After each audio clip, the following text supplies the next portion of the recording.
Saat ibuku sekarat di kampung, suamiku justru asyik berfoya-foya dengan gundiknya memakai mobil muaiku, dan 3 hari kemudian, ia kembali menemuiku dengan wajah hancur dan air mata histeris, memohon ampun. Sebelum kita mulai lebih lanjut, yuk, tekan tombol suka, serta tombol subscribe agar tidak ketinggalan kisah menarik lainnya. Dan jangan lupa absen asal kota Bapak Ibu di kolom komentar. Semoga rezeki kita semua dilancarkan, kesehatan kita diberkahi, dan keluarga kita selalu harmonis dalam lindungannya. Amin. Roda bus tua ini berdecit ngeri setiap kali sopir menginjak rem, seolah besi-besi di bawah sana sedang menjerit minta pensiun dini. Aku hanya bisa menghela napas panjang sambil membetulkan posisi duduk yang serba salah. Kursi bus ekonomi ini busanya sudah tipis, kalah tebal sama beda ibu-ibu di kursi depan yang wanginya bikin pusing kepala. Seharusnya aku bisa duduk nyaman di dalam mobil sedan empuk berpendingin udara, mendengarkan musik pelan, dan tidak perlu berdesak-desakan dengan ayam jago milik penumpang sebelah yang dari tadi menatapku curiga. Tapi kenyataan memang sering tidak seindah rencana, apalagi kalau punya suami yang alasannya lebih banyak daripada jumlah lubang di jalanan aspal ini. Aku melirik jam tangan murah yang melingkar di pergelangan, jarumnya bergerak lambat sekali, seakan ikut mengejek betapa lambatnya perjalanan menuju kampung halamanku. Pikiran tentang ibu di kampung terus menghantui kepalaku, lebih menakutkan daripada film horor manapun yang pernah kutonton. Kabar dari bibi tadi pagi benar-benar seperti petir di siang bolong yang cerah. Ibu jatuh di kamar mandi, tidak sadarkan diri, dan sekarang napasnya sudah satu-satu. Rasanya jantungku mau copot saat mendengar suara bibi yang gemetar di telepon. Tanpa pikir panjang, aku langsung berkemas. Baju seadanya kumasukkan ke dalam tas jinjing, tidak peduli apakah warnanya serasi atau tidak. Yang penting aku harus pulang sekarang juga.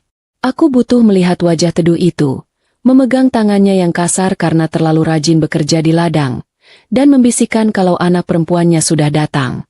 Masalahnya, aku harus menempuh perjalanan 7 jam ini sendirian seperti pendekar kesepian. Suamiku tercinta, Mas Dharma, menolak mentah-mentah untuk ikut. Alasannya selalu sama dan terdengar sangat meyakinkan bagi orang yang belum mengenalnya luar dalam. Pekerjaan. Katanya, hari ini ada pertemuan penting dengan rekan bisnis besar yang akan menentukan nasib perusahaan ke depan. Padahal setahuku, perusahaan perkebunan warisan almarhum ayah yang dikelolanya sedang dalam masa tenang, tidak ada panen raya, tidak ada sengketa tanah. Tapi Mas Dharma bersikeras dengan wajah serius yang dibuat-buat, mengatakan kalau dia tidak bisa meninggalkan kota Barang sehari saja. Lucunya, dia juga beralasan kalau mobil sedan kami tidak bisa dipakai untuk perjalanan jauh ke kampung. Katanya ban mobilnya sedang bermasalah, remnya kurang pakem, dan dia takut kalau dipaksa jalan di jalanan berbatu nanti malah rusak parah. Padahal baru minggu lalu aku melihat tagihan bengkel resmi yang nominalnya bisa buat beli motor baru. Mobil itu seharusnya dalam kondisi prima, siap melibas jalanan apa saja. Tapi ya sudahlah. Aku terlalu panik memikirkan ibu sampai tidak punya tenaga untuk berdebat. Akhirnya, aku mengalah. Aku membiarkan Mas Dharma tetap di kota dengan mobil mewah itu. Sementara aku berlari ke terminal bus mengejar keberangkatan paling pagi. Mungkin ada hikmahnya juga aku naik bus umum begini. Aku jadi bisa melihat pemandangan asli kehidupan yang selama ini terhalang kaca jendela mobil yang gelap. Di sampingku, bapak tua pemilik ayam jago itu mulai tertidur. Kepalanya manggut-manggut mengikuti irama guncangan bus. Sesekali kepalanya hampir mendarat di bahuku, tapi dengan gerakan refleks ala ninja, aku berhasil menghindar. Kasihan juga kalau dia bangun dan kaget karena bersandar di bahu orang asing yang sedang menahan tangis. Penumpang lain sibuk dengan urusannya masing-masing. Ada yang makan kuaci, ada yang menyusui anak, ada juga yang mabuk darat sambil memegang kantong plastik hitam dengan wajah pucat pasi. Suasana yang kacau tapi jujur. Tidak ada kepalsuan di sini. Beda jauh dengan senyum manis Mas Dharma saat mengantarku sampai pagar rumah tadi pagi. Ingatan tentang perpisahan tadi pagi membuat dadaku terasa sesak. Mas Dharma bahkan tidak memelukku erat layaknya suami yang melepas istrinya pergi menengok mertua yang sekarat. Dia hanya mencium pipiku sekilas. Itu pun matanya sibuk melirik jam tangan dan ponselnya. Hati-hati ya, Dik. Nanti kalau urusan Mas sudah beres, Mas langsung menyusul. Katanya dengan nada yang terdengar seperti hafalan. Aku hanya mengangguk, berusaha percaya. Meski hati kecilku berteriak ada yang tidak beres. Bagaimana bisa seorang menantu tidak panik mendengar ibu mertuanya koma? Ibu yang dulu membela Mas Dharma mati-matian saat keluarga besarku menolak lamarannya karena dia pengangguran. Ibu yang memberikan modal usaha agar Mas Dharma bisa punya harga diri di mata orang lain. Bus tiba-tiba mengerem mendadak untuk menghindari lubang menganga di tengah jalan, membuat lamunanku buyar seketika. Penumpang di belakang berteriak memaki sopir dengan kata-kata mutiara khas jalanan. Sementara si sopir hanya tertawa santai sambil mengepulkan asap rokok kreteknya. "Sabar, Bu. Orang sabar kuburannya lebar," teriak sopir itu membalas, membuat suasana tegang sedikit mencair menjadi gelak tawa. Aku pun ikut tersenyum tipis, meski hati ini rasanya perih. Orang-orang ini, dengan segala kesederhanaan dan kesulitan hidup mereka, masih bisa tertawa.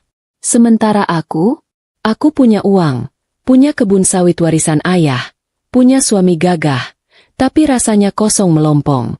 Jalanan mulai berubah.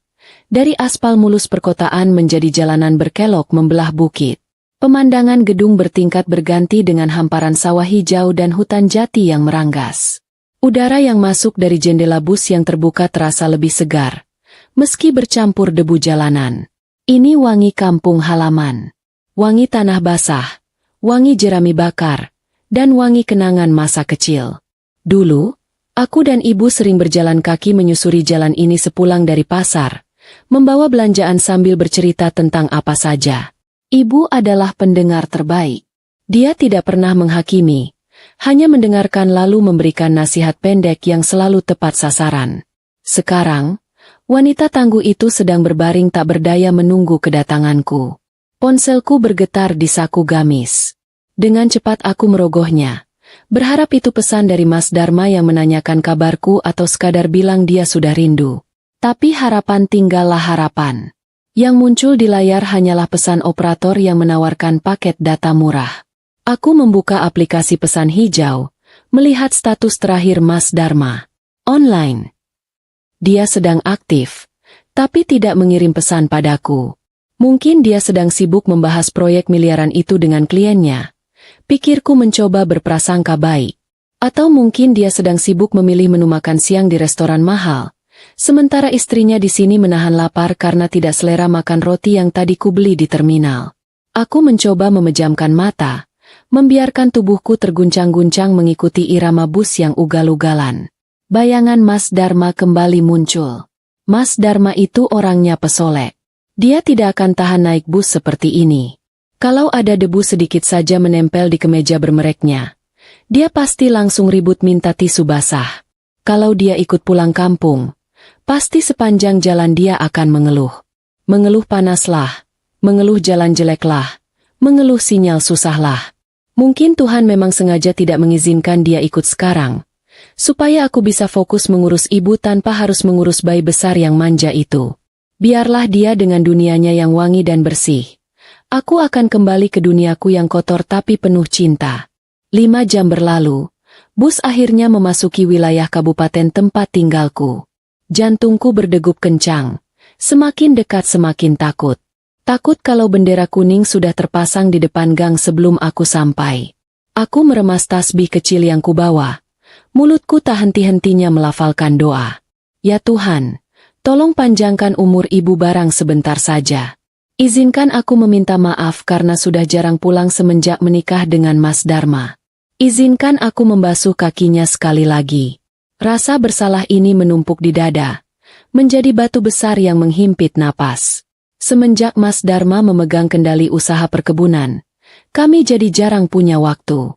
Mas Dharma selalu bilang kita harus fokus kembangkan bisnis, harus ekspansi, harus gaul dengan orang-orang kota.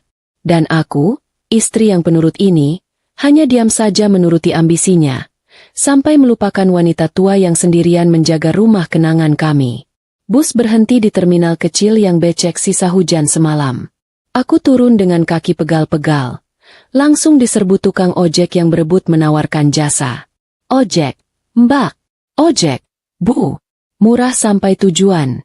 teriak mereka bersahutan. Aku memilih Pak Ujang, tukang ojek langganan keluarga kami sejak dulu. Wajah Pak Ujang terlihat kaget melihatku. Loh, Neng Ratna? Kok sendirian? Suaminya mana?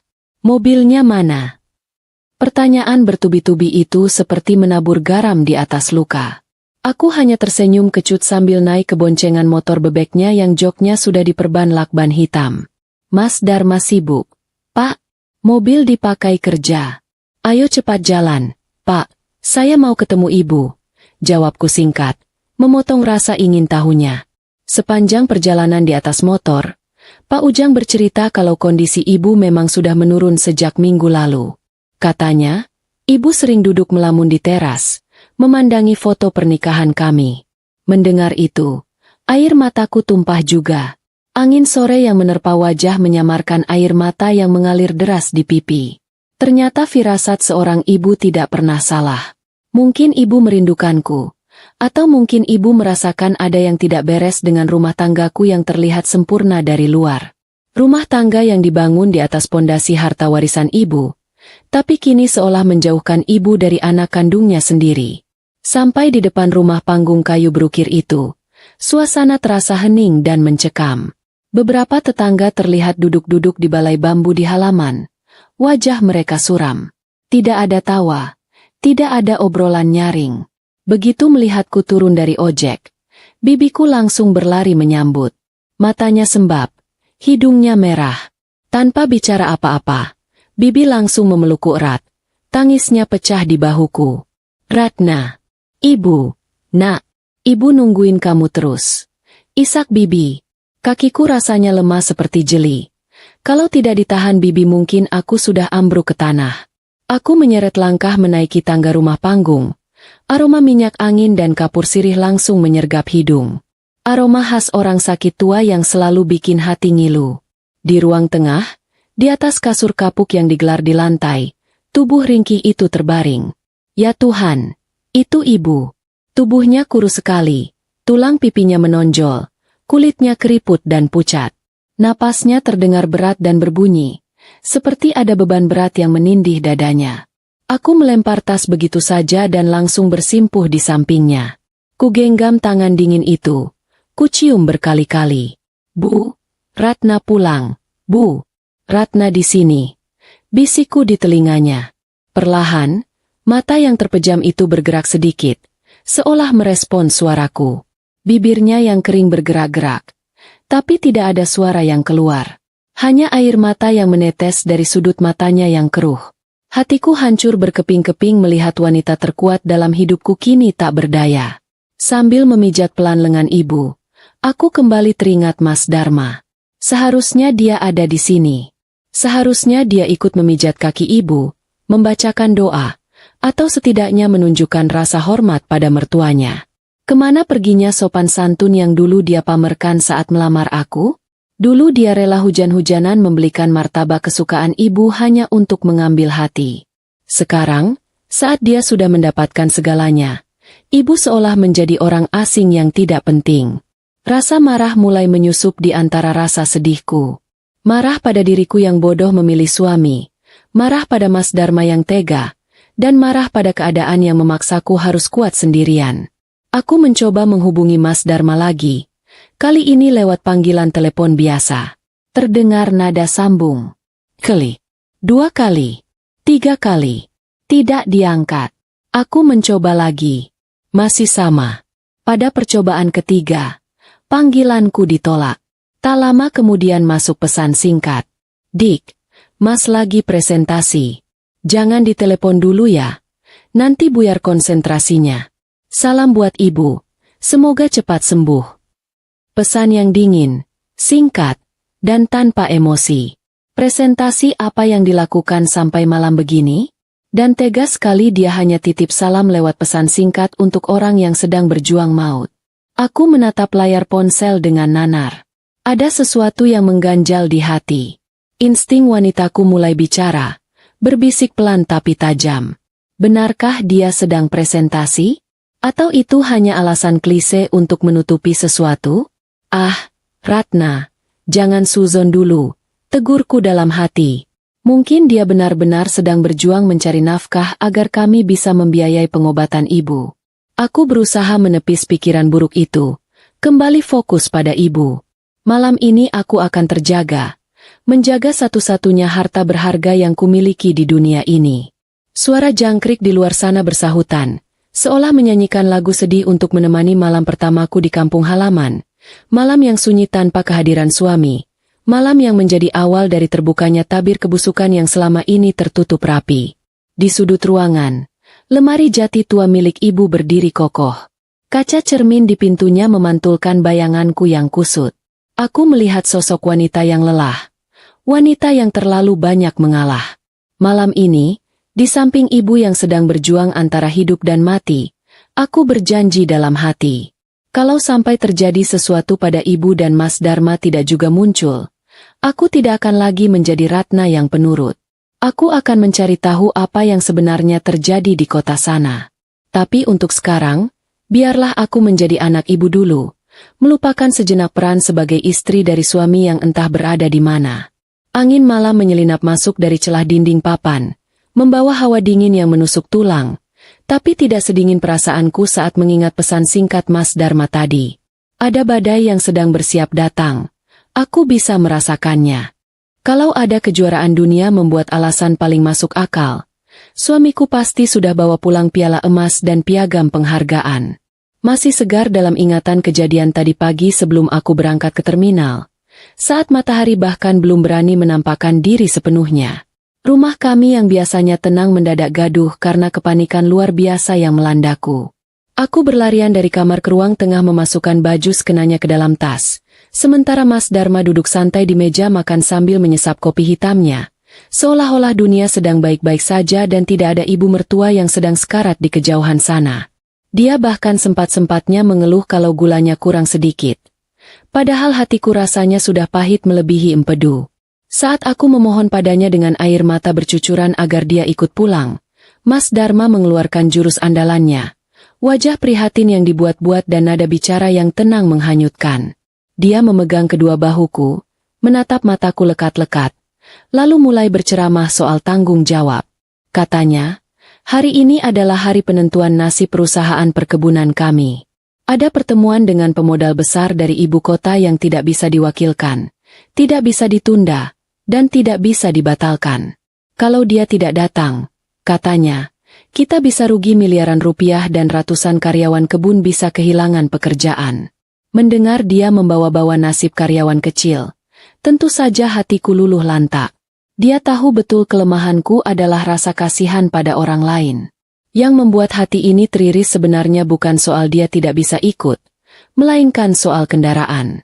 Awalnya aku berniat membawa mobil sedan hitam kesayangan kami. Mobil itu nyaman, kursinya empuk, dan mesinnya halus. Sangat cocok untuk perjalanan jauh yang melelahkan, apalagi kalau nanti harus membawa ibu ke rumah sakit rujukan di kota. Tapi Mas Dharma dengan sigap langsung memotong niatku. Dia bilang, mobil itu harus dia pakai untuk menjemput rekanan bisnisnya. Alasannya sungguh luar biasa. Katanya wibawa seorang pengusaha dilihat dari apa yang dia kendarai. Kalau dia datang naik taksi daring, nanti dikira perusahaan kita sedang bangkrut. Dia butuh mobil itu sebagai simbol kesuksesan, sebagai topeng agar negosiasi berjalan lancar. Aku sempat protes kecil, mengingatkan kalau mobil itu dibeli pakai uang hasil panen kebun warisan bapakku. Jadi seharusnya aku punya hak pakai di saat darurat. Tapi Mas Dharma malah merajuk seperti anak kecil yang mainannya mau diambil. Dia bilang aku tidak mendukung karirnya, tidak peka situasi, dan mau menghancurkan citra suami sendiri. Ujung-ujungnya, aku yang merasa bersalah. Bodoh sekali memang. Akhirnya aku merelakan kunci mobil itu tetap di sakunya. Sementara aku harus memesan ojek daring ke terminal bus. Dia bahkan tidak mengantarku sampai ke terminal dengan alasan takut terlambat persiapan bahan rapat. Jadi, begitulah aku berakhir di kursi bus ekonomi yang keras ini, sementara suamiku meluncur nyaman dengan mobil mewah yang pendingin udaranya wangi melati. Pagi itu, sebelum aku naik ojek, aku sempat memperhatikan penampilan Mas Dharma yang tidak biasa. Dia mandi lebih lama dari biasanya, bersiul-siul kecil di kamar mandi.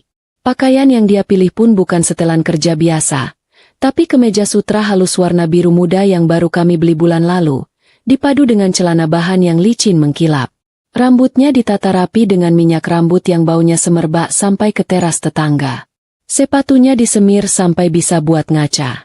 Waktu kutanya kenapa rapi sekali, dia cuma jawab singkat kalau rekan bisnisnya ini orang penting yang sangat memperhatikan penampilan. Aku yang sedang kalut tidak sempat berpikir macam-macam.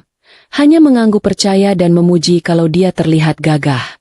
Sekarang kalau dipikir-pikir lagi, dandanan itu terlalu berlebihan kalau cuma buat rapat bahas pupuk dan sawit. Janji manisnya saat melepas kepergianku juga terdengar seperti naskah sinetron yang sering diputar di televisi siang bolong. Dia bilang, pokoknya begitu tanda tangan kontrak selesai, Mas langsung tancap gas menyusul kamu, Dik. Paling lambat besok pagi Mas sudah sampai sana bantu kamu urus ibu. Kalimat itu diucapkan sambil mengelus kepalaku pelan. Tapi matanya tidak fokus menatapku. Matanya sibuk melirik layar ponsel yang terus berkedip di atas meja. Entah pesan dari siapa yang masuk pagi-pagi buta begitu. Mungkin dari asistennya. Atau mungkin dari rekanan bisnis yang katanya sangat penting itu. Bodohnya aku malah merasa tenang mendengar janji itu. Merasa punya suami yang bertanggung jawab dan pekerja keras. Di kamar ibu yang remang-remang ini, aku kembali merenungi kejadian pagi tadi. Rasanya ada yang ganjil. Biasanya Mas Dharma itu paling malas kalau disuruh nyetir sendiri. Apalagi di jalanan ibu kota yang macetnya minta ampun. Dia selalu minta disupiri atau naik taksi biar bisa tidur di jalan. Tapi tadi pagi dia ngotot mau bawa mobil sendiri. Alasannya biar lebih leluasa bergerak kalau rapatnya pindah lokasi. Alasan yang masuk akal sih. Tapi kok rasanya seperti ada udang di balik batu. Ah, sudahlah. Mungkin aku cuma terlalu sensitif karena kurang tidur dan banyak pikiran. Tidak baik mencurigai suami yang sedang banting tulang mencari nafkah. Dosa hukumnya istri berburuk sangka tanpa bukti. Aku menatap wajah ibu yang pucat. Mencoba mengalihkan pikiran dari Mas Dharma. Dulu ibu pernah bilang, cari suami itu jangan cuma yang ganteng dan pintar ngomong. Tapi cari yang mau susah senang bareng. Waktu itu aku cuma tertawa. Karena saat itu aku sedang dimabuk asmara sama Mas Dharma yang gagah dan pandai merayu. Mas Dharma memang bukan orang kaya raya saat melamarku. Tapi dia punya ambisi yang besar. Ambisi itulah yang membuat ayah dan ibu akhirnya setuju. Berharap Mas Dharma bisa memajukan usaha keluarga. Dan memang terbukti, usaha kebun sawit kami berkembang pesat di tangannya. Cuma satu yang berubah, semakin sukses usahanya, semakin jauh rasanya jarak di antara kami. Dulu kami sering makan nasi bungkus berdua di pinggir kebun. Sekarang makan malam di rumah saja dia jarang sempat. Suara notifikasi di ponselku berbunyi lagi, membuyarkan lamunan. Aku buru-buru membukanya, berharap itu kabar dari Mas Dharma kalau dia sudah di jalan menyusulku. Ternyata bukan. Itu cuma pesan tagihan otomatis dari layanan internet rumah. Aku menghela napas kecewa. Sudah malam begini. Rapat macam apa yang belum selesai juga? Apakah rekan bisnisnya itu tidak punya rumah untuk pulang? Atau jangan-jangan Mas Dharma malah ketiduran di kantor karena kelelahan? Rasa cemas mulai bercampur dengan rasa kesal. Aku mencoba mengirim pesan lagi. Sekadar bertanya apakah dia sudah makan malam. Centang 2 abu-abu. Pesan tersampaikan tapi belum dibaca. Padahal tadi di bus statusnya sedang aktif.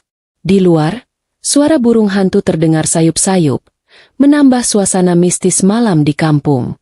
Aku merapatkan jaket tipis yang membalut tubuh. Dinginnya malam ini terasa berbeda. Dingin yang menusuk sampai ke ulu hati. Aku jadi teringat mobil sedan itu lagi. Mobil yang seharusnya membawa kami berdua pulang menjenguk ibu. Tapi malah dipakai Mas Dharma untuk mengejar gengsi semata. Entah kenapa, bayangan mobil itu terus berputar di kepalaku. Seolah mobil itu sedang berusaha memberitahuku sesuatu. Sesuatu yang belum kupahami sekarang. Mungkin besok, saat matahari terbit, semua teka-teki tentang sikap aneh Mas Dharma dan obsesinya pada mobil itu akan terjawab. Atau mungkin, jawaban itu akan datang lebih cepat dari yang kuduga. Dan lebih menyakitkan dari sekadar ban kempes di tengah jalan. Malam itu terasa sangat panjang dan dingin. Setiap denting jam dinding di ruang tengah bagaikan palu godam yang memukul pelan gendang telingaku. Aku terjaga sepanjang malam, menggenggam erat tangan ibu yang dingin, sesekali membasuh keningnya dengan air hangat. Napas ibu semakin berat dan perlahan. Setiap tarikannya terasa seperti perjuangan terakhir seorang prajurit. Aku tahu, waktu kami tidak banyak lagi. Keadaan ini membuatku melupakan sejenak rasa kesal pada Mas Dharma. Fokusku hanya pada ibu. Aku hanya ingin memastikan wanita yang melahirkanku ini tidak pergi dalam kesendirian. Saat azan subuh berkumandang dari masjid kecil di ujung desa, aku beranjak dari sisi ibu, mengambil wudhu, dan menggelar sajadah. Aku bersujud lama sekali, menangis diam-diam memohon belas kasihan Tuhan untuk ibu. Aku memohon agar ibu diberi kesembuhan, tapi kalau memang waktunya sudah tiba, aku memohon agar ibu dijemput dengan tenang dan damai. Aku juga tak lupa mendoakan Mas Dharma, agar dia dilancarkan rezekinya dan disadarkan hatinya untuk segera menunaikan tanggung jawabnya sebagai seorang menantu. Aku masih berusaha sekuat tenaga untuk berprasangka baik pada suamiku. Selesai salat, aku kembali duduk di samping ibu. Bibiku dan beberapa kerabat yang ikut menjaga di ruang sebelah sudah mulai terbangun. Mereka berbisik-bisik, membahas rencana kalau kami harus membawa ibu ke kota untuk perawatan yang lebih intensif. Tentu saja itu butuh biaya besar, tapi beruntung kami punya tabungan yang cukup dari hasil kebun. Aku mengangguk setuju dengan rencana itu. Kami akan menunggu kabar dokter di kota yang akan dihubungi Bibi, sambil mempersiapkan segala kemungkinan terburuk. Saat itulah ponselku bergetar lagi. Kali ini bukan pesan dari operator, tapi notifikasi dari aplikasi perbankan. Jantungku berdebar cepat. Kukira itu Mas Dharma yang mengirim uang untuk biaya pengobatan ibu. Dengan tangan gemetar, aku membuka notifikasi tersebut. Benar, itu notifikasi transaksi, tapi bukan transfer masuk, melainkan transaksi keluar dengan nominal yang lumayan besar. Mataku menyipit membaca detail transaksi itu. Pembayaran di toko perhiasan berlian mewah indah, pada pukul 00.30. Tanganku langsung dingin. Tubuhku menegang. Pukul 12:30 malam, Mas Dharma bilang dia sedang rapat dengan pemodal. Tapi rapat macam apa yang sampai larut malam dan lokasinya berada di toko perhiasan? Presentasi apa yang mengharuskan dia membayar perhiasan dini hari? Kecurigaan yang kupendam sejak kemarin malam kini meledak di dalam dada. Rasa marah mengalahkan rasa lelahku. Aku buru-buru membuka riwayat transaksi lain. Ada lagi. Beberapa jam sebelumnya, pembayaran di penginapan Senja Pantai Lestari, dengan tagihan kamar 2 hari. Penginapan Senja Pantai Lestari. Aku ingat nama itu. Itu adalah resor bintang 5 yang terkenal dengan privasi dan kemewahannya. Lokasinya di kawasan pantai yang berjarak sekitar 5 jam dari ibu kota. Tempat yang terkenal sebagai lokasi honeymoon atau liburan romantis. Jauh sekali dari kantornya. Jauh sekali dari lokasi proyek yang katanya genting. Aku duduk terpaku di lantai kayu kamar ibu. Kedua notifikasi itu bagaikan 2 peluru panas yang menembus keyakinanku pada Mas Dharma. Semua alasannya kini runtuh seketika. Rapat besar, proyek genting, hingga mobil rusak. Itu semua kebohongan busuk. Di saat aku duduk di sini, berjuang menjaga nyawa ibuku di tengah bau obat dan ketakutan, suamiku justru bersenang-senang, membeli perhiasan, dan menginap di resor romantis. Tapi dengan siapa? Mas Dharma pergi sendirian. Tiba-tiba aku teringat pada salah satu teman lama di ibu kota. Dia sering mengirimiku tangkapan layar akun media sosial gosip di sana. Salah satunya pernah membahas seorang wanita muda yang belakangan sering terlihat bersama Mas Dharma di acara-acara sosial. Wanita yang kabarnya baru diangkat Mas Dharma sebagai asisten pribadinya. Dengan jari gemetar, aku mencari kontak temanku itu dan mengirimkan pesan singkat, meminta tolong dicarikan akun wanita bernama Wulan. Tidak perlu menunggu lama, temanku membalas dengan tautan menuju sebuah akun media sosial. Aku membuka tautan itu. Matahari baru terbit. Sinarnya memantul di layar ponselku, tapi yang kutemukan di sana justru kegelapan. Akun Wulan tidak digembok. Di bionya tertulis kalimat yang sok puitis.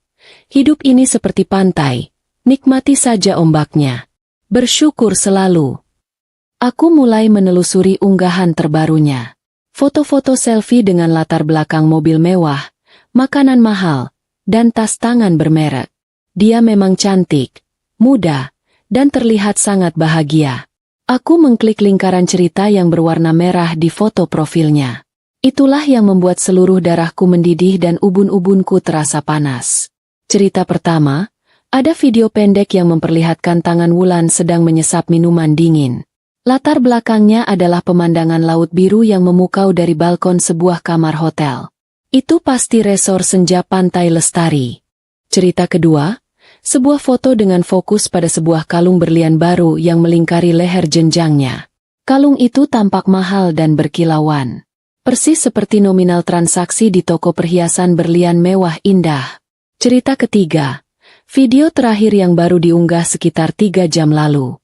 Video itu berdurasi singkat, memperlihatkan Wulan sedang bersandar di dalam mobil. Bukan mobil biasa. Aku langsung mengenalinya. Itu sedan hitam kesayanganku. Jok kulitnya yang berwarna krem, gantungan kunci berbentuk labu yang dulu kubeli di pameran kerajinan tangan, hingga dashboard yang terbuat dari kayu mahoni pilihan. Semuanya persis. Kamera dalam video itu bergeser sedikit, menyorot ke arah setir. Di sana, terlihat tangan kekar seorang pria sedang memegang kemudi. Pria itu mengenakan jam tangan mahal yang melingkar di pergelangan kirinya.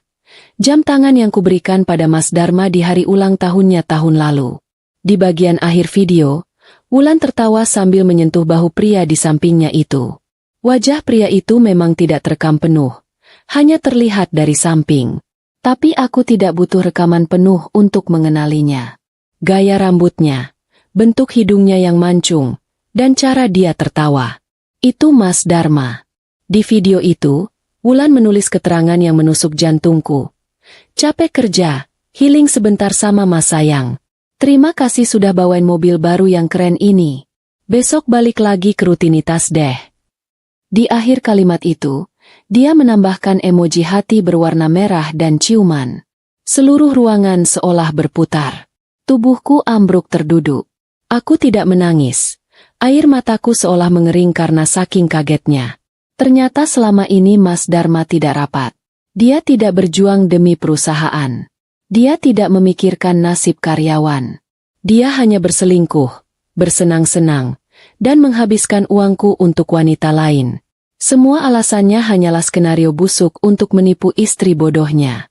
Di kamar sebelah, ibu terbaring koma, berjuang melawan maut.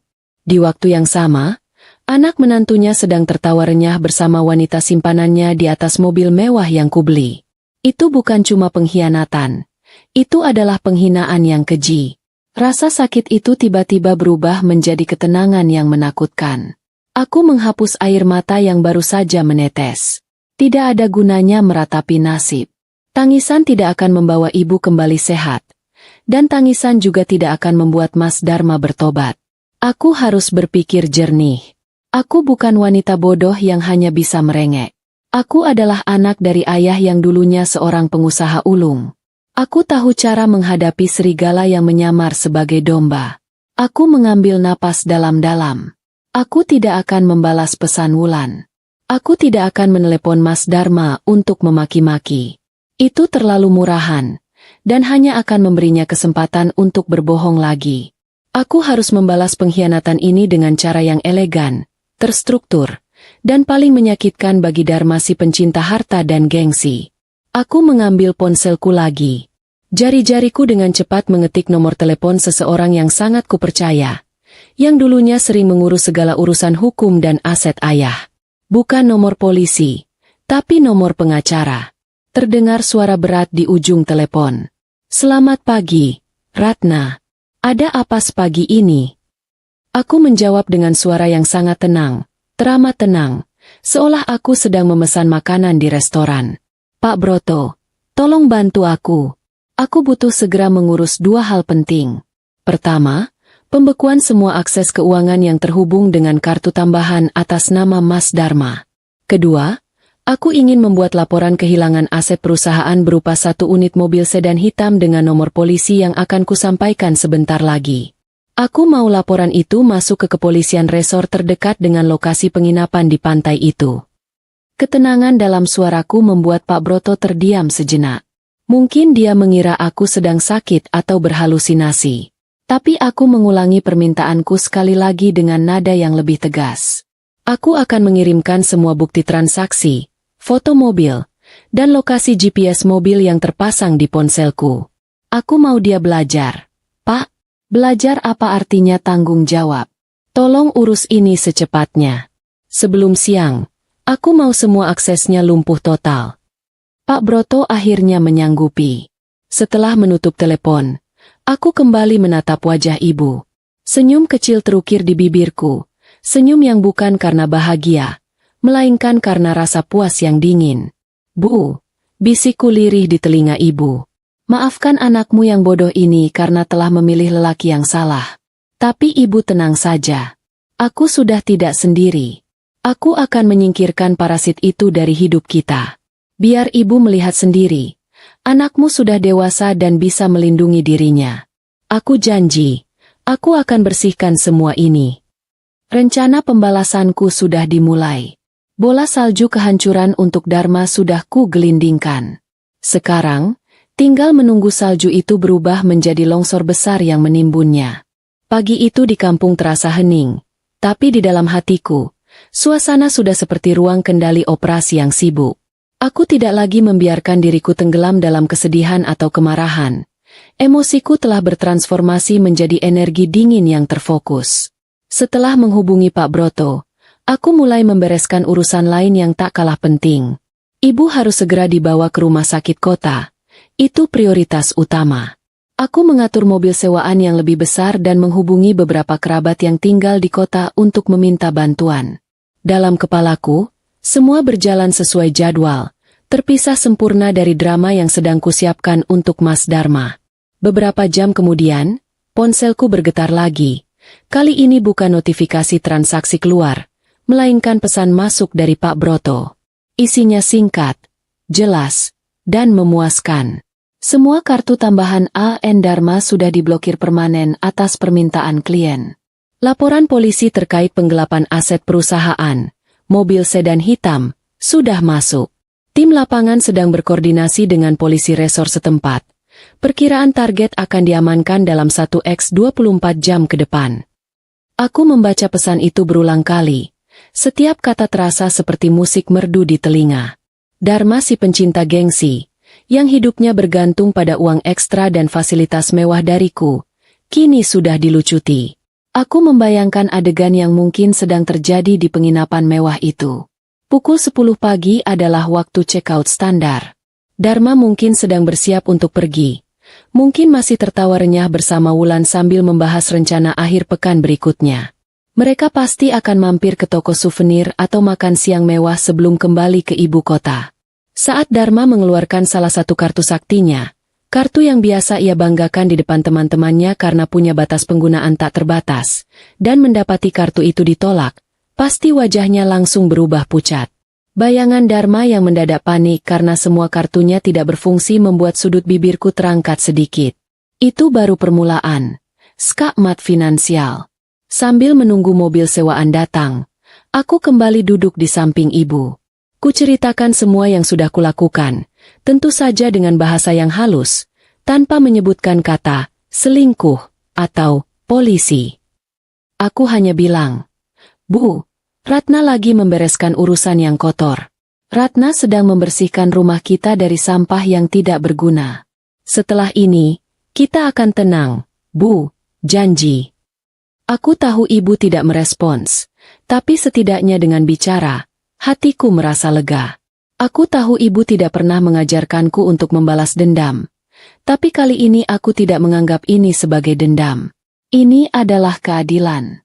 Ini adalah upaya terakhirku untuk melindungi diri dan harta ayah dari tangan orang yang tidak amanah. Tiba-tiba ponselku berdering nyaring. Nama Mas Dharma terpampang di layar. Aku menarik napas dalam-dalam, mengatur detak jantung dan nada suaraku agar terdengar wajar. Ini adalah momen krusial untuk menguji seberapa jauh dia akan berbohong dan untuk memastikan ia tetap berada di jalur kehancuran yang sudah kusiapkan. Aku menggeser tombol hijau, membiarkan sedikit jeda agar dia merasa aku ragu-ragu untuk mengangkatnya. Halo, Mas? Suaraku terdengar lembut, seolah aku adalah istri yang sangat perhatian dan naif. Di ujung sana, suara Dharma terdengar keras, terengah-engah, dan penuh frustrasi. Bukan suara orang yang baru selesai rapat besar atau check-out dari hotel dengan hati tenang. Dik, kamu di mana? Kenapa telepon Mas tidak diangkat? Kenapa kamu tidak membalas pesan Mas? Aku di kampung, Mas. Sedang di samping ibu. Jawabku datar. Ada apa, Mas? Kenapa suaramu seperti dikejar-kejar anjing? Dharma mendesis marah. Jangan bercanda, Dik. Kartu-kartu Mas kenapa diblokir semua? Mas baru mau bayar tagihan hotel dan itu ditolak. Bahkan kartu debit utama pun tidak bisa dipakai. Kamu yang menyuruh bank, kan? Nada suaranya penuh tuduhan, tanpa ada rasa bersalah sedikit pun. Dia lebih fokus pada uang yang hilang daripada istrinya yang sedang berduka. Oh, ya ampun, Mas? Benarkah? Aku memasang nada pura-pura kaget dan panik. Aduh, itu pasti kesalahan bank, Mas. Kemarin aku memang baru saja melaporkan kehilangan kartu debit pribadiku. Mungkin sistem mereka error dan ikut memblokir kartu tambahanmu. Maaf ya, Mas.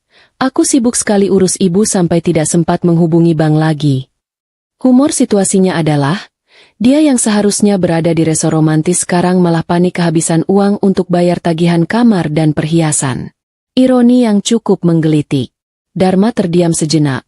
Mungkin sedang mencoba mencerna alibiku yang terdengar masuk akal namun penuh jebakan. Jadi kamu tidak sengaja, Dik? Aduh, kenapa bisa begini sih? Cepat kamu telepon bank sekarang. Mas butuh uang tunai. Nanti Mas ditahan hotel gara-gara tidak bisa bayar tagihan. Kamu mau Mas malu? Malu? Kenapa harus malu, Mas? Tanyaku lembut. Katanya Mas sedang di kantor klien penting. Rapat besar. Kenapa jadi di hotel, Mas? Itu hotel mewah di pinggir pantai, kan? Sejak kapan rapat bisnis pindah ke sana? Kali ini, aku menyentilnya sedikit, membiarkan suaranya yang panik semakin kacau. Dharma langsung gagap. Itu hanya sebentar, Dik. Kliennya minta pindah lokasi rapat. Sambil makan siang, Mas kalian healing sebentar karena stres berat urus proyek. Ia mencoba berbohong lagi, dengan nada yang semakin terdengar seperti anak kecil ketahuan mencuri permen. Aku menghela napas panjang, pura-pura merasa kasihan. Ya sudah, Mas, jangan panik. Aku akan coba hubungi bank setelah aku urus ibu selesai. Sekarang ibu sedang kritis. Mas, aku tidak bisa tinggalkan ibu sendirian. Mas Dharma tunggu saja di sana. Ya, atau, kalau Mas memang sedang dekat dengan bank, Mas coba saja urus sendiri. Katanya Mas Dharma pintar negosiasi. Pasti bisa meyakinkan bank itu. Aku sengaja tidak memutus sambungan telepon, membiarkan dia mendengar suara napas ibu yang berat dan suara kerabat yang sedang mengaji pelan di latar belakang. Aku ingin dia merasakan tekanan moral yang mengerikan. Dharma terdiam. Kali ini suaranya terdengar sedikit lebih pelan, diselimuti rasa bersalah yang kentara. Ibu bagaimana, Dik? Ya sudah, Mas akan coba urus sendiri. Tapi kamu janji harus cepat bantu ya. Mas tidak punya uang sepeser pun di saku. Iya, Mas. Aku janji akan bantu. Tapi kamu janji juga, ya. Begitu urusanmu selesai, langsung ke sini. Ibu sangat butuh kamu, kataku, mengakhiri percakapan itu dengan manis, seolah aku adalah istri yang paling baik di dunia. Setelah sambungan terputus, aku tersenyum puas. Dia sudah panik, dia sudah sendirian, dan yang paling penting, dia sudah tertangkap basah di lokasi yang salah. Sekarang dia akan mencoba mencari jalan keluar dari masalah finansialnya, dan kemungkinan besar, dia akan tetap berada di sekitar mobilnya. Itu bagus, karena tim lapangan, Pak Broto akan segera menemukannya. Aku melirik ibu, mencium keningnya. Dharma akan segera datang, Bu. Tapi bukan karena dia mau menengok ibu, melainkan karena aku sudah menjebaknya. Setelah dia datang dan semua aibnya terbongkar, aku akan menceraikannya. Aku janji. Langkah pertama sudah berhasil. Dharma si playboy kaya sudah menjadi Dharma si playboy miskin yang terdampar. Sekarang, tinggal menunggu babak kedua, penangkapan dan penghinaan di depan umum. Aku tahu ini kejam, tapi aku harus teguh. Demi ibu, demi harga diriku, demi ketenangan masa depanku. Langit siang di kampung halaman sudah mulai menghangat, tapi di kawasan pantai ratusan kilometer dari sini, suasana pasti sedang panas membara. Aku membayangkan Dharma yang kebingungan, mondar-mandir di lobi hotel sambil mencoba menelepon sana-sini, mengemis pinjaman uang kepada teman-temannya yang selama ini hanya diakrabi karena melihat fasilitas mewah yang dimilikinya. Tentu saja, tidak ada yang mau membantu. Teman-teman Dharma sangat mengerti risiko memberi pinjaman pada orang yang sedang di ujung tanduk. Mereka hanya akan menjadi penonton yang loyal dari drama kehancuran Dharma. Setelah percakapanku dengannya tadi, aku mengirimkan pesan lagi kepada Pak Broto.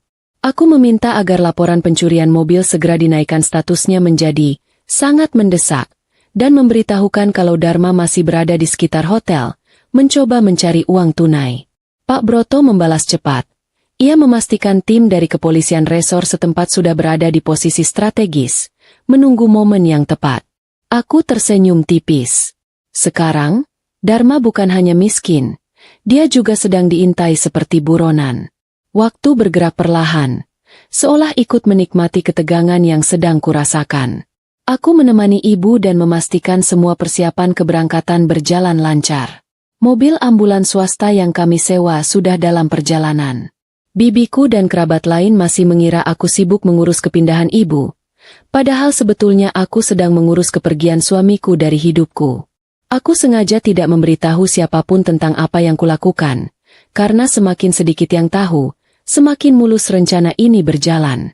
Lagi pula, aku tidak butuh dukungan moral, aku hanya butuh keadilan.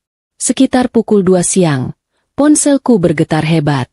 Itu bukan panggilan, melainkan pesan beruntun dari Pak Broto. Pesan pertama, target terpantau meninggalkan area hotel bersama Wulan, bergerak menuju jalan tol utama. Pesan kedua, target mengendarai mobil sendiri. Wulan di kursi penumpang.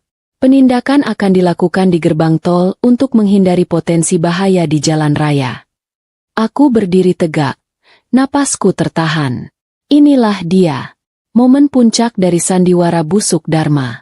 Dia pasti berhasil meyakinkan Wulan, entah dengan kebohongan apa lagi, untuk tetap menemaninya pulang, mungkin dengan janji akan mengurus uangnya segera setelah sampai di ibu kota. Wulan pasti juga kesal karena Dharma tidak bisa membayar tagihan, tapi si wanita simpanan itu pasti masih menganggap Dharma sebagai mesin uang yang sedang bermasalah sementara. Dia tidak tahu kalau mesin uang itu sudah dirusak oleh pemilik aslinya. Jantungku berdebar kencang, memompakan adrenalin yang membuat seluruh tubuhku waspada. 5 menit kemudian, ada pesan lagi dari Pak Broto. Kali ini hanya sebuah tautan berita daring dari portal berita lokal. Mobil sedan mewah disetop paksa di gerbang tol. Pengemudi diduga terlibat kasus penggelapan aset perusahaan. Aku membuka tautan itu. Meski beritanya masih sangat minim detail, foto yang terpampang di sana sudah sangat jelas. Mobil sedan hitamku terparkir di bahu jalan dengan dikepung 2 mobil patroli polisi. Ada kerumunan orang yang menonton.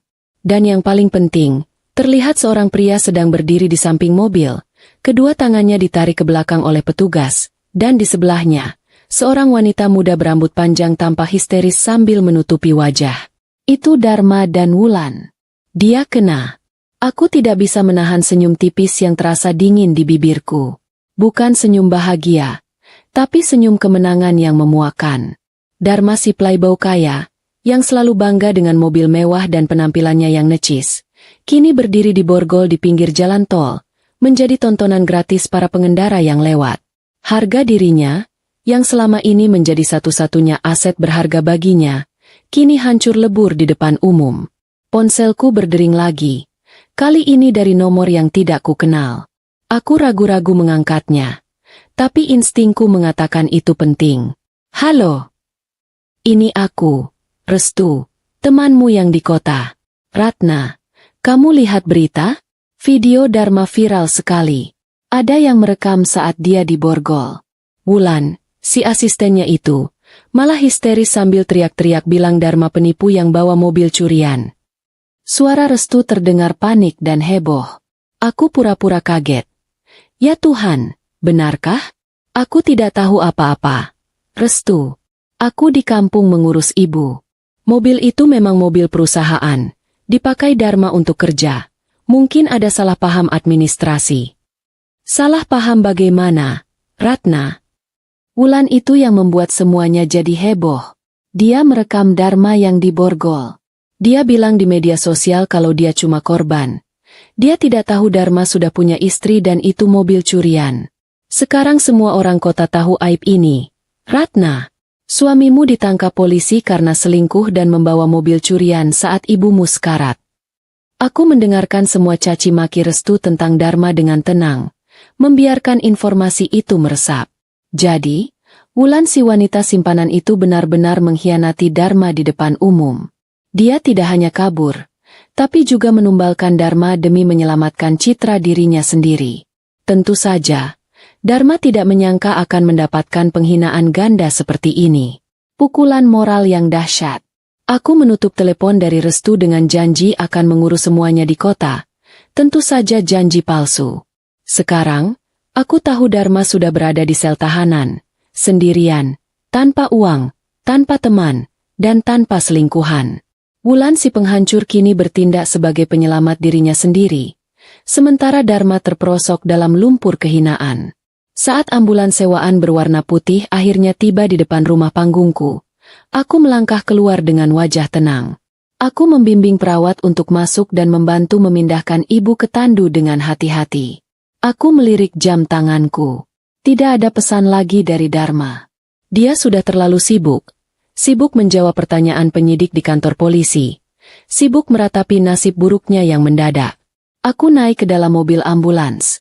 Duduk di samping ibu yang terbaring lemah. Aku memegang tangan ibu, membisikkan kata-kata penuh janji.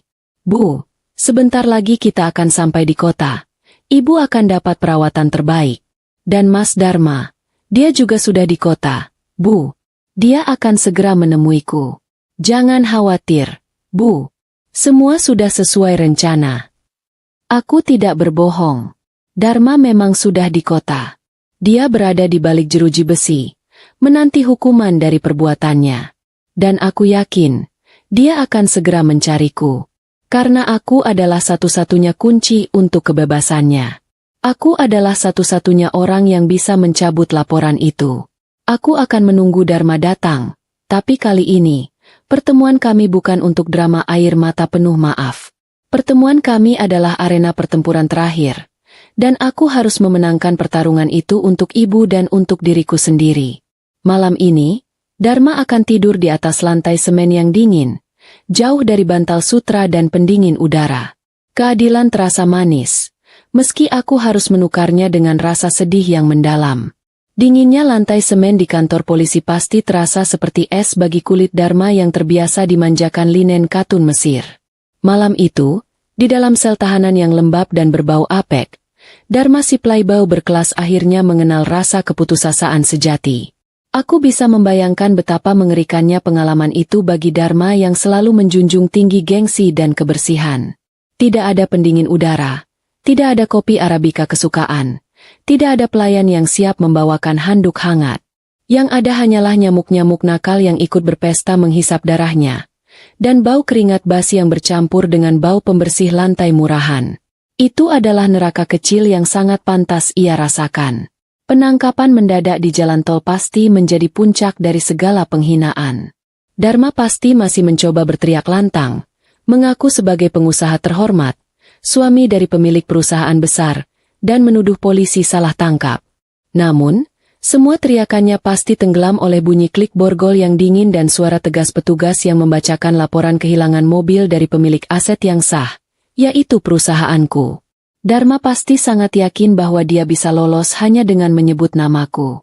Dia pasti berpikir, Ratna paling cuma iseng, nanti juga ditarik laporannya.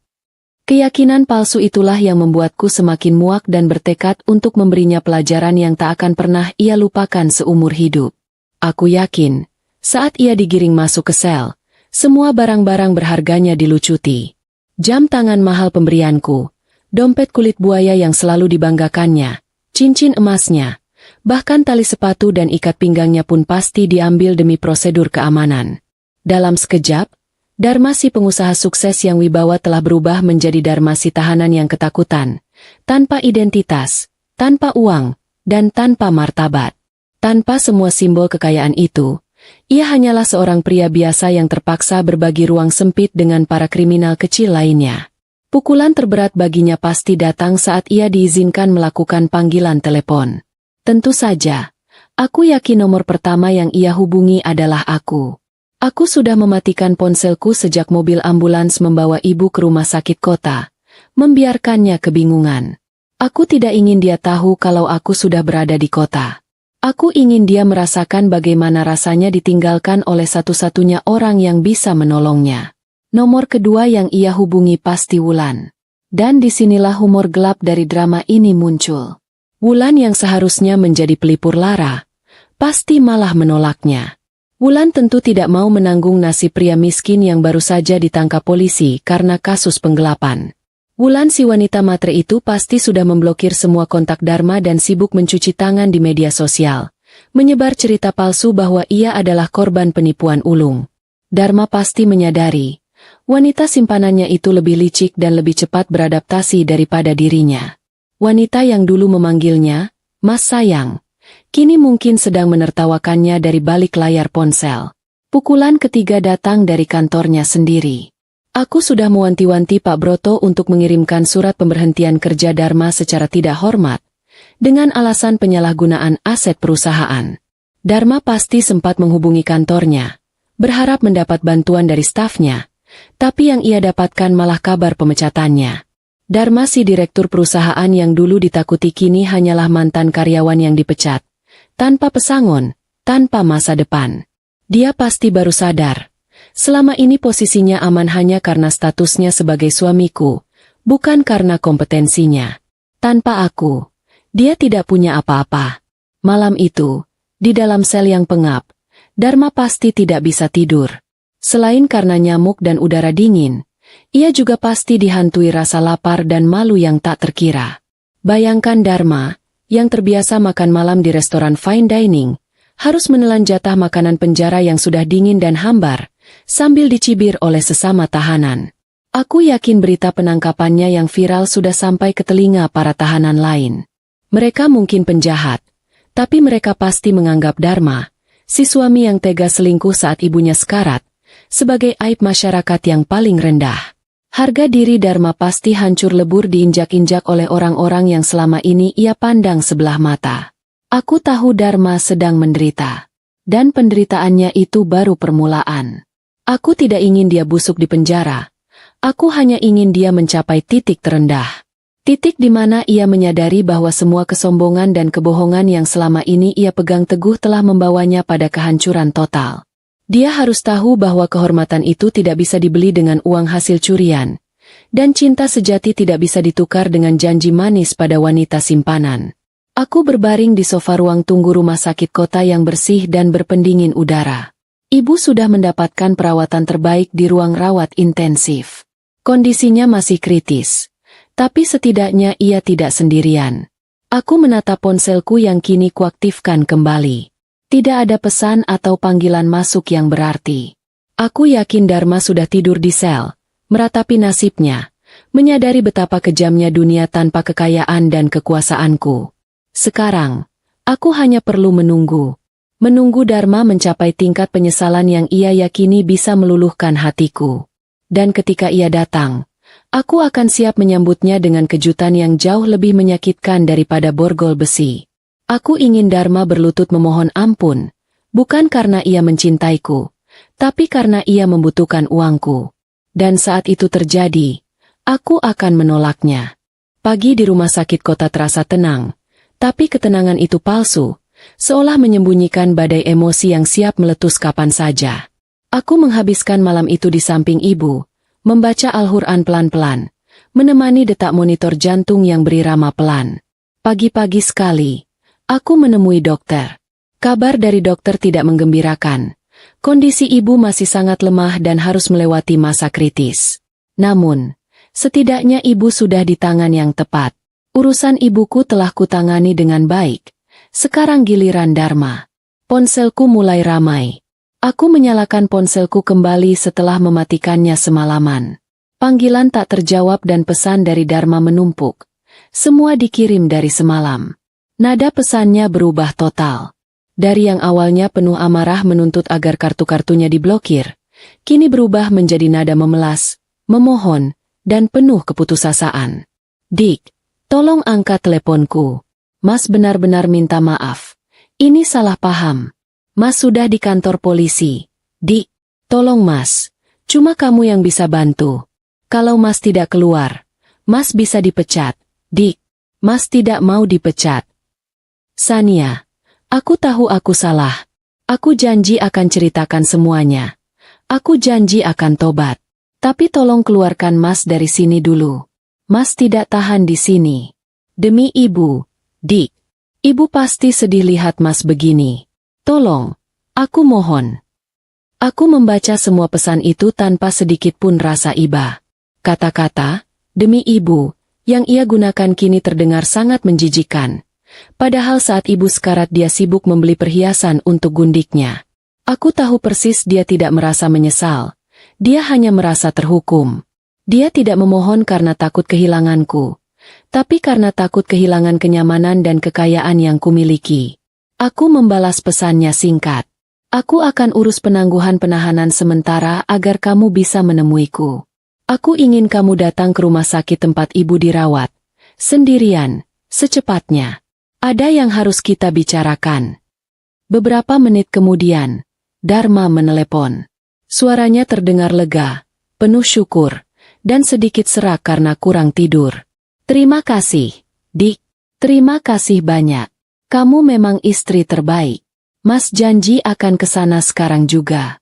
Mas akan sujud di kaki kamu. Mas akan minta maaf. Kamu memang malaikat penyelamat Mas. Dia memanggilku dengan segala macam panggilan manis yang sudah lama tidak kudengar. Aku tahu persis apa yang ada di kepalanya.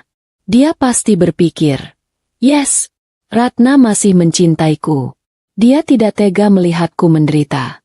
Dia akan memaafkanku dan membuka blokir rekeningku lagi. Dia pasti melihat ini sebagai kesempatan emas untuk melakukan sandiwara tobat terhebat dalam hidupnya. Dia akan datang dengan wajah pura-pura menyesal, memelas, dan berjanji sehidup semati. Dan aku akan membiarkannya bermain. Aku akan memberikan harapan palsu itu, hanya untuk menariknya keluar dari sel dan menyeretnya ke panggung eksekusi mental yang sesungguhnya. Aku segera menghubungi Pak Broto.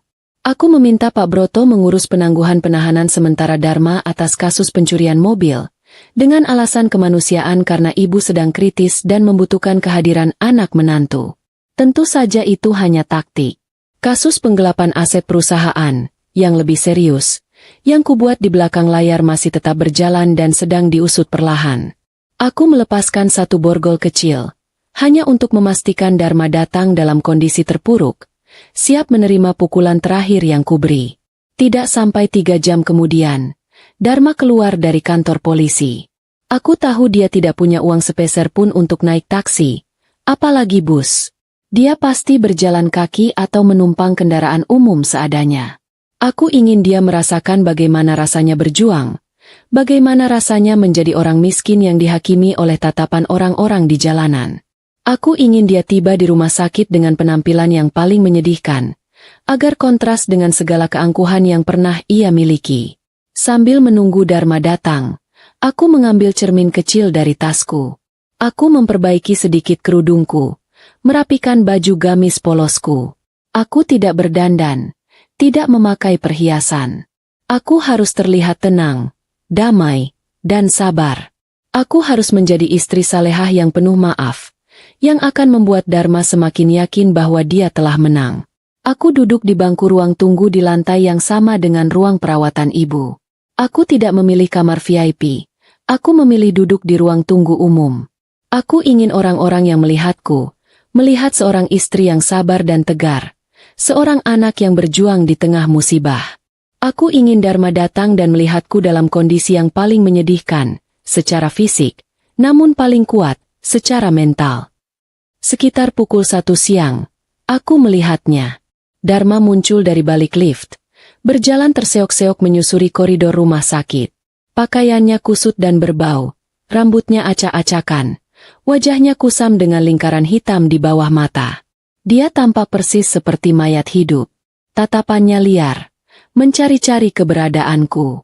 Dia benar-benar sudah mencapai titik nol. Saat matanya bertemu dengan mataku, ada secercah harapan yang langsung menyala di sana. Dharma mempercepat langkahnya, berubah menjadi lari kecil.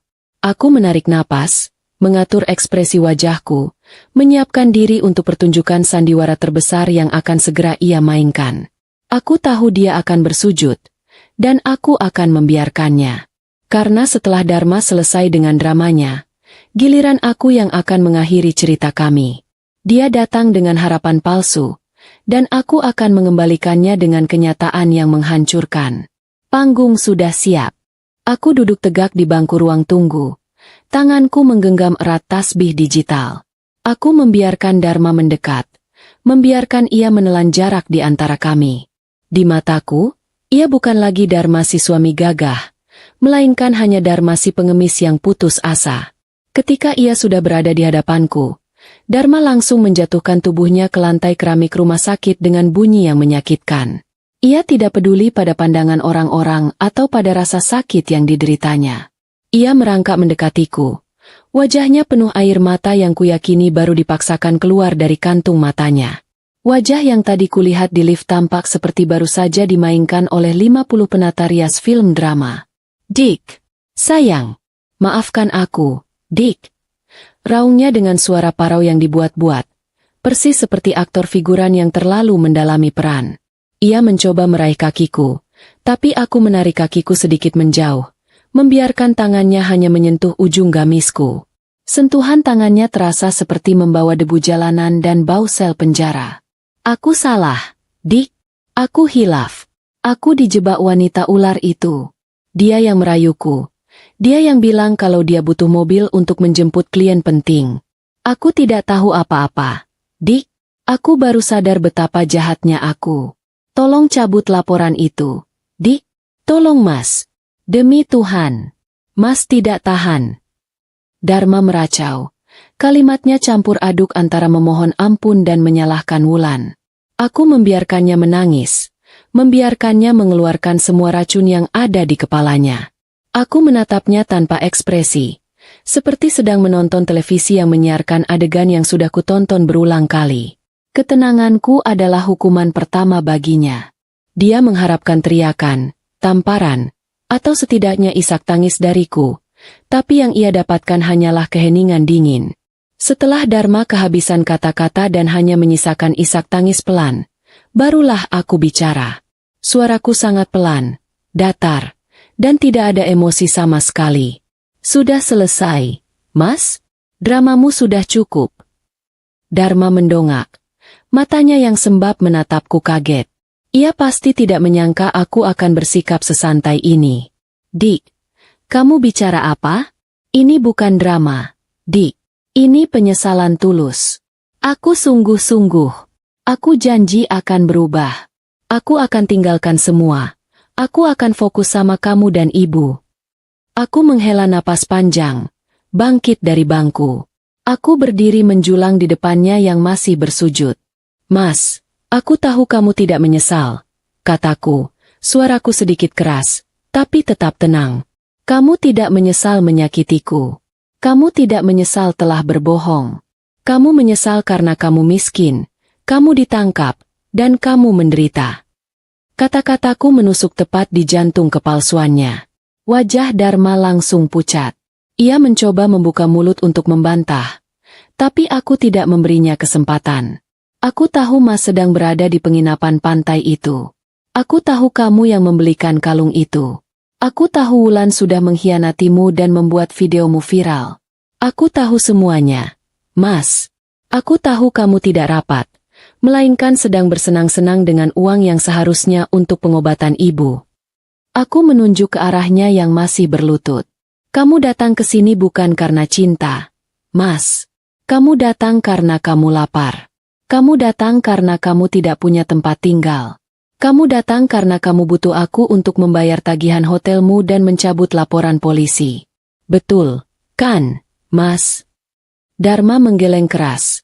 Air mata pura-puranya mendadak berubah menjadi air mata ketakutan yang sesungguhnya. Tidak, Dik, tidak. Aku cinta kamu. Aku hanya butuh kamu. Dik, aku bersumpah demi ibu. Aku akan jadi suami yang baik. Aku melipat tanganku di depan dada. Kalau kamu mencintaiku, kamu tidak akan membuatku harus naik bus ekonomi 7 jam sendirian saat ibu sekarat. Kalau kamu mencintai ibu, kamu akan berada di sini, bukan di dalam mobil mewah yang kamu curi. Aku sengaja menggunakan kata curi, agar ia ingat status hukumnya saat ini. Mas tolong, di mana ibu? Aku mau minta maaf pada ibu. Ibu pasti bisa membujukmu. Dik, ibu pasti tidak akan membiarkan kita berpisah begini. Dharma mulai merangkak. Matanya mencari-cari ke arah lorong. Ia mencoba menggunakan ibu sebagai perisai terakhirnya. Aku menatapnya tajam. Aku tahu momen ini adalah puncaknya. Aku harus menghancurkan harapan terakhirnya. Harapan yang ia gantungkan pada sosok ibu. Ibu. Aku mengulangi kata itu perlahan. Kamu bilang mau minta maaf pada ibu?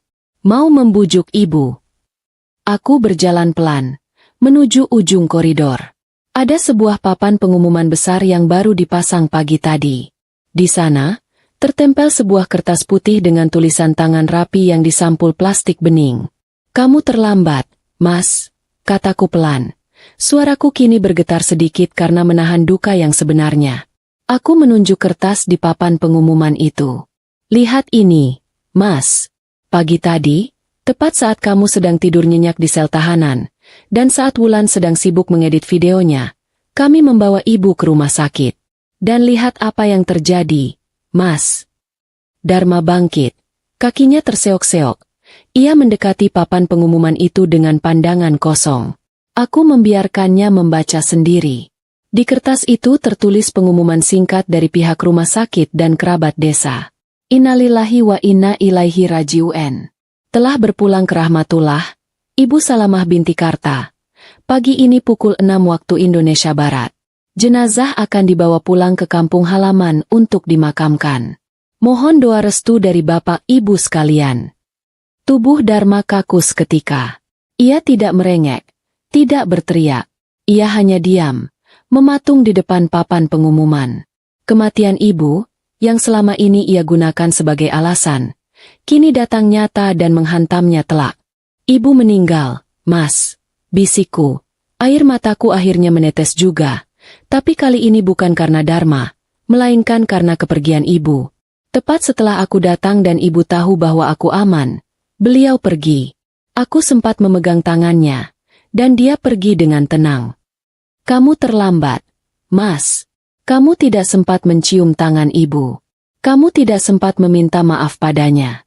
Kamu tidak sempat melihat wajahnya untuk yang terakhir kali. Aku melangkah mendekat. Mataku memancarkan kekecewaan yang sangat dalam. Dan dengarkan ini baik-baik. Mas, ibu meninggal sendirian. Kamu memilih untuk bersama gundikmu, bukan bersama ibuku. Sekarang, pergilah. Kamu sudah tidak punya alasan lagi untuk berada di sini. Kamu tidak punya ibu, dan kamu tidak punya istri. Aku tidak butuh pengemis sepertimu. Temui pengacaraku, dia yang akan mengurus surat cerai kita. Dharma ambruk ke lantai. Kali ini bukan sandiwara. Ini adalah kehancuran total. Ia meraung keras, memanggil nama ibu, memukul-mukul lantai rumah sakit yang bersih. Tapi aku tidak peduli lagi. Aku sudah selesai. Panggung eksekusi mental ini sudah tertutup. Aku berbalik, meninggalkan Dharma yang histeris dan sendirian di lorong rumah sakit. Aku melangkah pergi, membawa duka dan harga diriku yang telah kudapatkan kembali. Raungan histeris Dharma di lorong rumah sakit tidak membuatku menoleh barang sedetik pun. Aku sudah kebal. Air mata yang keluar dari matanya kali ini adalah air mata penyesalan yang terlambat. Penyesalan karena ia telah kehilangan segalanya, Bukan penyesalan karena perbuatannya. Aku tahu Dharma sedang terpuruk, tapi kehancuran mental itu belum lengkap. Ia harus mencapai titik nol. Titik di mana ia menyadari bahwa ia benar-benar tidak memiliki apa-apa lagi di dunia ini. Aku berjalan cepat menuju ruang administrasi rumah sakit untuk mengurus kepulangan jenazah ibu. Aku ditemani oleh bibiku dan Pak Broto yang kebetulan sudah menunggu di sana. Saat aku menceritakan bagaimana Dharma histeris di lorong setelah melihat pengumuman kematian ibu, Pak Broto hanya mengangguk pelan. Bagus, Ratna. Itu berarti dia sudah mencapai titik yang kita inginkan. Setelah semua urusan surat menyurat selesai, aku meminta Pak Broto menahan Dharma di rumah sakit selama mungkin, tidak secara fisik, tapi secara mental. Aku tahu Dharma akan mencari uang atau mencari ulah. Aku ingin dia tetap berada di area rumah sakit sampai kejutan yang kedua datang.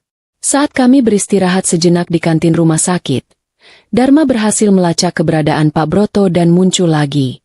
Penampilannya semakin menyedihkan. Air mata dan keringat bercampur di wajahnya. Ia merangkak menghampiri meja kami, mengabaikan tatapan jijik dari pengunjung kantin. Pak Broto, tolong saya. Katakan pada Ratna kalau dia tidak boleh menceraikan saya. Katakan padanya ibu pasti tidak setuju. Dharma meraih ujung jas Pak Broto. Pak Broto menyingkirkan tangan Dharma dengan lembut namun tegas. Ia menatapku sejenak, lalu mengambil sebuah amplop coklat tebal yang sudah ia siapkan di dalam tas kerjanya. Dharma, kata Pak Broto dengan suara formal. Saya di sini bukan untuk mengurus rumah tangga kalian. Saya di sini sebagai kuasa hukum Nona Ratna, dan juga almarhumah Ibu Salamah. Maksud Bapak apa? Ibu? Ibu tidak punya urusan hukum. Ibu sudah meninggal. Dharma berteriak frustrasi. Aku mengambil amplop coklat itu dari tangan Pak Broto dan melemparkannya tepat ke pangkuan Dharma. Buka, Mas. Ini adalah pesan terakhir dari ibu untukmu. Dharma merobek segel amplop itu dengan tangan gemetar. Ia pasti berpikir itu adalah surat permohonan maaf dari ibu karena telah meninggalkannya. Atau mungkin surat wasiat warisan. Aku tahu, pikiran Dharma selalu berpusat pada harta. Ia mengeluarkan beberapa lembar dokumen resmi yang bermaterai lengkap dengan cap jempol yang sudah kering. Wajah Dharma yang sudah pucat semakin memutih saat membaca judul dokumen itu. Perubahan surat wasiat dan pencabutan hak waris. Dharma membaca cepat. Matanya liar mencari namanya. Berharap namanya masih tertulis sebagai pewaris utama. Tapi yang ia temukan adalah poin-poin yang menghancurkan semua harapannya. Rupanya, naluri seorang ibu tidak pernah salah. Sebulan sebelum ibu jatuh koma, ibu sudah mencium gelagat aneh Dharma yang sering menghilang dan meminta uang tunai dalam jumlah besar dengan alasan proyek fiktif. Ibu diam-diam menyewa penyelidik lokal yang berhasil merekam Dharma sedang bersama Wulan di sebuah restoran mahal. Ibu merasa malu dan marah karena harta yang ia kumpulkan dengan susah payah digunakan Dharma untuk memanjakan gundiknya. Dalam dokumen wasiat itu tertulis tegas, "Saya, Salamah binti Karta, dengan kesadaran penuh dan tanpa paksaan, menyatakan mencabut seluruh hak waris anak menantu saya, Dharma bin Prawira, dikarenakan perilaku durhaka, perselingkuhan, dan penyalahgunaan harta." Ini palsu. Kamu yang merekayasa ini, Ratna. Ibu tidak mungkin tega padaku.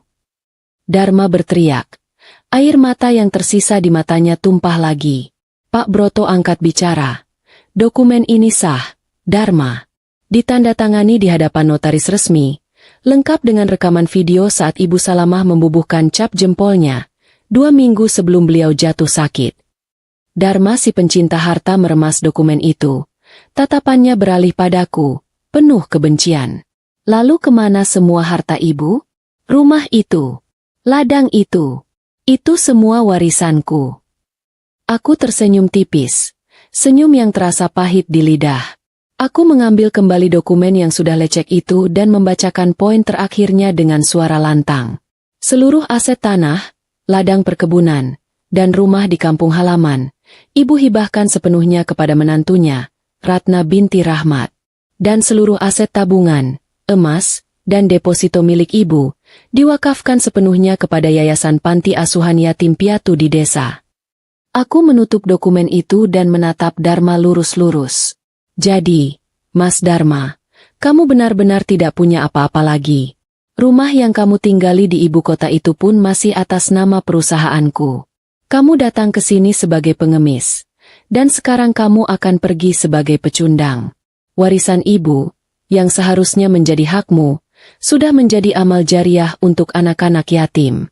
Bahkan ibu pun sudah membuangmu. Dharma ambruk ke lantai kantin. Tubuhnya tak berdaya. Semua harapannya telah musnah. Ia tidak punya harta, tidak punya rumah, tidak punya pekerjaan, dan yang paling menyakitkan, ia tidak punya hak waris. Ia menatapku dengan tatapan kosong. Matanya memancarkan kesadaran pahit. Aku harus bagaimana, Ratna? Aku tidak punya tempat tinggal. Tolong, izinkan aku tinggal di gudang rumah itu.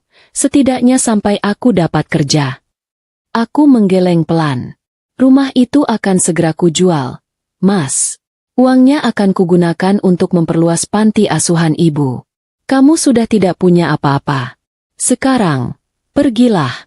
Aku harus membawa jenazah ibu kembali ke kampung. Jangan sampai kehadiran anak menantu durhaka sepertimu menodai kepergiannya. Dharma tidak bisa melawan. Ia kalah telak. Tidak hanya di hadapanku, tapi juga di hadapan hukum dan takdir. Ia merangkak keluar dari kantin, seorang pria yang jiwanya telah mati, membawa di tangannya hanya selembar kertas wasiat yang mencabut semua haknya. Aku hanya bisa menatap punggungnya dengan rasa lelah yang mendalam. Pertarungan harta sudah selesai. Kini, tinggal babak terakhir, hukuman pidana yang menantinya di luar sana. Dharma meninggalkan kantin dengan langkah gontai. Seolah tubuhnya hanya digerakkan oleh sisa-sisa tenaga yang dipaksa. Ia berjalan menyusuri lorong rumah sakit, kepalanya tertunduk, tidak berani menatap wajah siapapun. Ia tahu semua orang menatapnya, mungkin sudah mengenali wajahnya yang viral, wajah suami durhaka yang ditangkap polisi karena selingkuh, yang kini kehilangan ibu dan harta dalam waktu bersamaan. Ia adalah aib yang berjalan. Saat mencapai lobi rumah sakit yang ramai, Dharma tiba-tiba berhenti. Ia menyandarkan punggungnya ke dinding. Napasnya tersengal. Ia baru menyadari bahwa ia tidak punya tujuan. Mau kemana? Rumahnya sudah menjadi milikku dan akan segera dijual. Uangnya sudah habis. Ponselnya mati karena baterai habis. Ia benar-benar nol. Ia memejamkan mata, berharap semua ini hanyalah mimpi buruk yang akan berakhir saat ia terbangun. Namun, saat ia membuka mata, ia melihat tayangan berita di televisi besar yang tergantung di ruang tunggu lobi. Wajah yang muncul di layar itu membuatnya mendidih. Itu Wulan. Wanita itu tampil dengan pakaian sopan, kerudung menutupi rambutnya. Wajahnya terlihat pucat dan dipenuhi air mata buaya. Di bawah namanya tertulis keterangan, korban tipu muslihat pengusaha fiktif. Dari pengeras suara televisi, terdengar isak tangis Wulan yang dibuat-buat. Saya benar-benar tidak tahu kalau Mas Dharma sudah punya istri. Dia bilang dia duda. Istrinya sudah meninggal. Dia membohongi saya. Bahkan mobil yang dia gunakan ternyata mobil curian. Saya sangat terpukul dan meminta maaf kepada keluarga besar istri sahnya. Saya juga korban di sini. Dharma mendesis marah. Pembohong. Dia yang memintaku membelikan itu semua. Dia tahu semuanya. Teriak Dharma ke arah televisi. Suaranya lemah dan tenggelam dalam kebisingan lobi. Pengunjung lobi menatapnya dengan jijik. Wulan telah berhasil menyelamatkan dirinya sendiri dengan menumbalkan Dharma sebagai penjahat tunggal. Dharma telah kehilangan istri yang tulus, ibu yang mencintainya, dan kini dikhianati oleh selingkuhan yang ia banggakan. Tepat saat Dharma hendak berbalik untuk meninggalkan lobi, dua orang pria berbadan tegap dengan pakaian sipil menghampirinya. Mereka bukanlah polisi lalu lintas yang menangkapnya di tol. Salah satu pria itu menunjukkan lencana kepolisian dari unit tindak pidana ekonomi.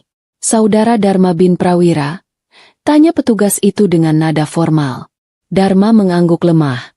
Jantungnya kembali berdegup kencang. Ia mengira masalahnya sudah selesai setelah penangguhan penahanan tadi. Kami membawa surat perintah penangkapan atas dugaan tindak pidana penggelapan dana perusahaan dan pemalsuan dokumen keuangan, kata petugas itu sambil menunjukkan surat berwarna merah. Laporan ini dibuat oleh tim audit internal perusahaan perkebunan milik Nona Ratna. Dharma tersentak. Ia lupa. Penangguhan penahanan hanya berlaku untuk kasus pencurian mobil.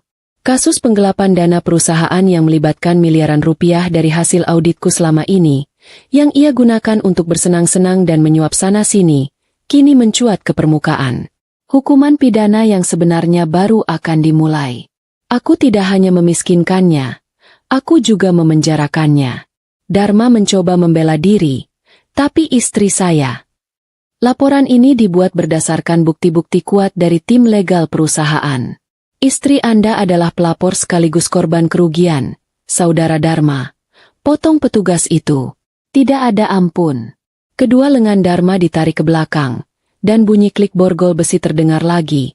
Kali ini di depan umum, di tengah keramaian lobi rumah sakit yang penuh sesak. Para pengunjung langsung mengeluarkan ponsel. Kilatan lampu kamera menyambar-nyambar wajah Dharma, menjadikan aibnya tontonan nasional secara langsung. Saat Dharma digiring menuju mobil polisi yang parkir di depan lobi, ia sempat melihat mobil ambulans yang membawa jenazah ibu bergerak perlahan meninggalkan area rumah sakit. Di belakang mobil jenazah itu, ada mobil sedan lain yang mengiringi. Pintu belakang mobil itu terbuka, dan keluarlah aku. Aku berdiri tegak di samping Pak Broto, mengenakan busana serba hitam. Wajahku terlihat lelah tapi sangat berwibawa. Aku baru selesai mengurus semua administrasi terakhir ibu. Aku sempat menoleh sekilas ke arah mobil polisi yang membawa Dharma pergi. Tatapan kami tidak bertemu, tapi Dharma bisa merasakan aura dingin yang terpancar dariku, aura kemenangan dan kebebasan. Aku tidak terlihat sedih melihat Dharma di dalam mobil polisi itu. Aku justru terlihat lega, seolah beban berat yang selama ini kupanggul di pundakku telah terangkat. Aku berbicara sebentar dengan Pak Broto, mengangguk mantap, lalu masuk kembali ke dalam mobil. Mobil yang kutumpangi bergerak perlahan, berbelok ke arah yang berlawanan dengan mobil polisi. Aku menuju ke masa depan yang bersih, bebas dari parasit, dan penuh ketenangan. Sementara Dharma, mobilnya melaju menuju kantor polisi, menuju ruang interogasi, menuju pengadilan, dan akhirnya menuju sel penjara yang dingin dan sepi untuk waktu yang sangat lama. Di dalam mobil polisi yang hening, Dharma menyandarkan kepalanya ke kaca jendela. Air matanya menetes lagi. Kali ini bukan air mata sandiwara, melainkan air mata penyesalan yang sesungguhnya, penyesalan yang terlambat. Ia teringat kata-kataku sebelum aku meninggalkannya. Tuhan tidak tidur, Mas. Dia hanya menunggu waktu yang tepat untuk membangunkanmu dengan cara yang paling menyakitkan. Dan sekarang, Dharma benar-benar terbangun. Mimpinya menjadi orang kaya raya dan playboy telah berakhir. Ia bangun di dunia nyata, di mana ia hanyalah seorang narapidana miskin yang dibenci semua orang, yang bahkan tidak sempat mencium kaki ibunya untuk terakhir kali. Aku telah menang, bukan dengan pedang atau kekerasan, tapi dengan kesabaran, kebenaran, dan strategi yang dingin. Kehidupanku baru saja dimulai.